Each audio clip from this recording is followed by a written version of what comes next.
ఈరోజు వచ్చేసి ఈ బ్లౌజు ఇది మీషోలో ఆర్డర్ చేసుకురంట వాళ్ళు. చూడండి అంత వర్క్ ఓకే, కానీ ముందు భాగానికి సరిపోయేటంత 2 చేతులకి వెనకాలకి కూడా ఫుల్గా క్లాత్ ఇవ్వలేడు. అంటే మనం మళ్ళీ జాయింట్లు వేసుకోవాలి కంపల్సరీ. దీనికి కూడా కొంచెం చూసి బుక్ చేసుకోండి. మళ్ళీ సపరేట్గా కొనాల్సి వచ్చింది ముక్క. చూడండి ఇగో మళ్ళీ ముక్క కొనాల్సి వచ్చింది కాబట్టి కొంచెం చూసి బుక్ చేసుకుంటే బెటరు. ఇప్పుడైతే కట్ చేపిస్తాను చూడండి. బ్లౌజ్ అయితే ఎలా కట్ చేసుకోవాలో ఈజీగా చెప్తాను. నేను 11 ఇంచులు కాడికి కట్ చేసుకుంటున్నా. చూడండి ఆన్స్ అది 11 ఇంచులు, ఇక్కడ 1 ఇంచు, ఇక్కడ 3 ఇంచెస్, ఇక్కడ నుంచి ఇక్కడికి 4 ఇంచెస్ మొత్తం. అంటే ఇలా రావాలన్నమాట కటింగ్. చూడండి ఇలా కట్ చేసుకోవాలి. ఈజీగా ఉంటుంది. మీరు కొలతల ప్రకారం ఈజీగా కట్ చేసుకోరంటే బ్లౌజ్ అనేది సరిపోతుంది. ఇదైతే కొంచెం లావుగా ఉన్న వాళ్ళకండి, మీడియం సైజు కాదు, ఇవి కొంచెం పెద్దవాళ్ళకి. ఇప్పుడు మనం వెనకాల భాగం కట్ చేసుకుందాం. వెనకాల భాగం చూడండి ఇలా స్ట్రెయిట్గా ఒక గీత గీసేసుకోండి.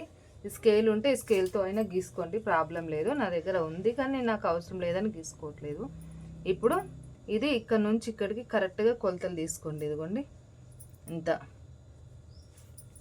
ఇప్పుడు ఈ కొలతల కాడ 6 ఇంచులు చూడండి, 6 ఇంచుల కాడికి ఇలా వేసేసుకోండి. షోల్డర్ 6 ఇంచులు కిందికి. మామూలుగా మీడియం సైజు వాళ్ళకి 5 ఉంటుంది కదా, ఇది ఎక్కువ. ఇట్లా మళ్ళీ ఇక్కడ కూడా సేమ్ 14 ఇంచులు అండి. ఇట్లా అయితే లావున్న వాళ్ళకి అని చెప్పాను కదా, అది ఇక్కడ 1 ఇంచు కాడ ఇలా వేసేసుకోండి. అక్కడ కూడా రౌండ్గా మీకు రాదు అనుకుంటే స్కేల్ ఉంటుంది, దాని ప్రకారం వేసుకోవచ్చు. గల్ల అయితే 3 ఇంచులు. ఇప్పుడు ఈ బ్లౌజుకు బట్టి మళ్ళీ ఇక్కడ కూడా మనం ఇలా వేసుకోవాలి. చూడండి ఇక్కడికి సేమ్ వాళ్ళకి ఆమె అయితే ఏ దానికి పెట్టుకున్న డబ్బా గల్లనే పెట్టుకుంటుంది నార్మల్గా. ఇలా గీసేసుకోండి. ఇలాగా 14 ఇంచులు అంటే మనకి 2 ఇంచులు 10 ఇంచులు ఖర్చులకు ఉంచుకోండి. ఇక్కడ ప్లేట్కి ఇలా వేసేసుకోండి. కొంచెం ఇక్కడ స్ట్రైట్గా పట్టుకోవాలి దీనికి, ఓకేనా. ఇప్పుడు కట్ చేసేసుకుందాం. ఇట్లా నీట్గా కట్ చేసుకోవాలి.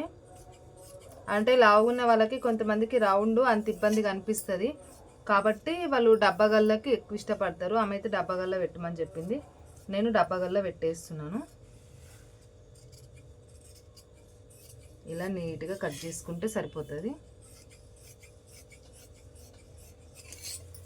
ఇప్పుడు ఇక్కడ కూడా సేమ్ స్ట్రైట్గా కట్ చేసుకోవాలి ఇలాగా. ఇప్పుడు మనం ఇది వెనకాల భాగం ఇలా వేసేసుకొని కట్ చేసుకుందాం. క్లాత్ అయితే తక్కువ పడుతుంది మనకి.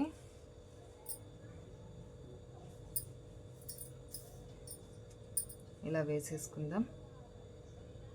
ఇలా వేసుకున్న క్లాత్ తక్కువ పడుతుంది. ఎట్లా వేసుకున్న క్లాత్ తక్కువ పడుతుంది కాబట్టి ఇలా వేసేసుకుందాం.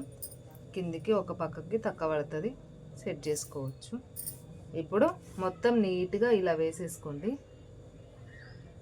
ఇలాగా ఉక్సుల పట్టి సైడ్ నేను ఇగో ఇక్కడ నుంచి కదా ఇక్కడికి 4 ఇంచులు పెట్టుకుంటున్నా. ఇటు సైడ్ అయితే మనకి పెట్టుకోవడానికి ఆప్షనే లేదు అసలు, కుట్టేటప్పుడే సెట్ చేసుకోవాలి, ఓకేనా. గల్లు వచ్చేసి చూడండి, గల్ల అయితే వాళ్ళ బ్లౌజ్ ఉంది కదా, బ్లౌజ్ ప్రకారం గల్ల ఇక్కడికి పెట్టేసుకోవాలి ఇలాగా. ఇప్పుడు ఏం లేదు, నేను ఓన్లీ ఇలా కట్ చేసేసుకుంటున్నాను. ఇక్కడ చేంజ్ చేసుకున్నాక మనం కట్ చేసుకోవాలి బ్లౌజ్ అనేది. ఇలాంటి ప్రాబ్లమ్స్ ఉంటాయండి కుట్టే వాళ్ళకి, కంపల్సరీ లైనింగ్ తక్కువ పడుతూ ఉంటుంది. మనం కుట్టేటప్పుడు సెట్ చేసుకోవాల్సిందే, అంతకు మించి మనకు ఆప్షన్ ఏమి ఉండదు.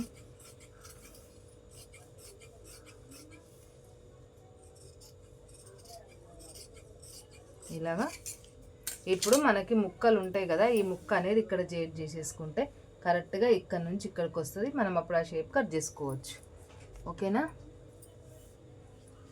ఇప్పుడు ఇది చూడండి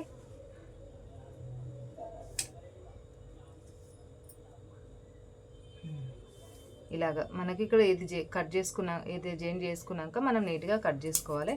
ఇక్కడైతే మనం సంఖ భాగం కాడైతే ఇప్పుడు కట్ చేసేసుకుందాము.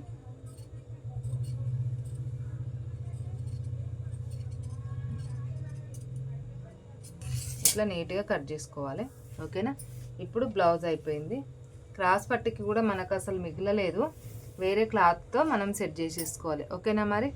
బాయ్. చూసిన వాళ్ళు లైక్ కొట్టి సబ్స్క్రైబ్ చేసుకోండి అబ్బా ప్లీజ్.